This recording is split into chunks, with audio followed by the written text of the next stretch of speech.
Babe, puisque tu repars en date, il va falloir qu'on remette les choses au point. Ça fait 1 an que toi et moi on est célibataires, enfin moi ça fait plus qu'1 an mais c'est pas grave. Des techniques de drague aussi qu'il faut qu'on revoie. Parce qu'on se rappelle que le dernier mec lui dire que t'avais envie de lui lécher les pieds au bout d'1 heure de date. Ça c'est le genre de choses qu'on dit pas. Tu peux être fétichiste ma belle, hein. On s'en fout. Moi je t'aime comme tu es mais on dit pas ça à un mec au premier date. Peut-être dans le lit hein, si tu décides de coucher avec lui. C'est comme lui demander de retirer ses chaussettes pour pouvoir sentir.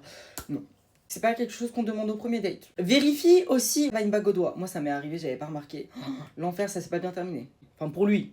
Moi je m'en fous, techniquement, c'est pas mon problème. Un schéma. Un mec beau, c'est ok. On n'a pas d'autres informations, il est juste beau, vas-y, go ahead. Si il est beau et gentil, c'est-à-dire qu'il est bête, c'est-à-dire qu'il est pas très intelligent. C'est possiblement dateable, bon il y aura pas grand chose à te raconter et bon vous coucherez juste ensemble parce que un mec avec qui t'as pas grand chose à dire. Mais il est peut-être bon au lit. Et les mecs cons, la plupart du temps sont bons au lit parce qu'ils ont rien d'autre à penser finalement. Donc. Alors du coup un mec gentil et intelligent, souvent c'est des geeks. C'est rare les vignackers, genre beau et intelligent, c'est très très rare. On date, après ils sont peut-être un peu moins bons au lit parce que justement ils ont beaucoup de choses à penser. Ça dépend, on sait pas, on a qu'à demander à Amy Farrah Fowler si Sheldon y était bon au lit, mais bon. I guess we never know, parce qu'elle était vierge. Le dernier cercle, beau, intelligent et gentil, donc une licorne. Je vais pas te cacher que c'est très rare, je me demande encore même si ça existe. J'espère que tu tomberas sur ce cas type. Il adore White Chicks, c'est un green flag.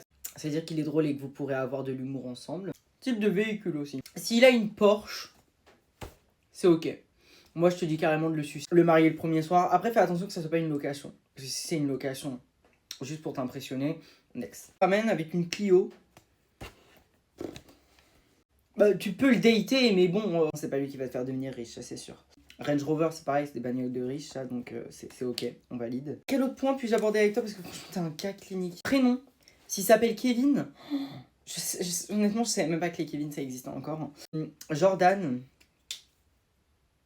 Je suis mitigée sur le prénom Jordan. Je suis pas sûr qu'on accepte, mais bon, après, ton bon vouloir. Comment il s'appelle déjà ton date? Tony?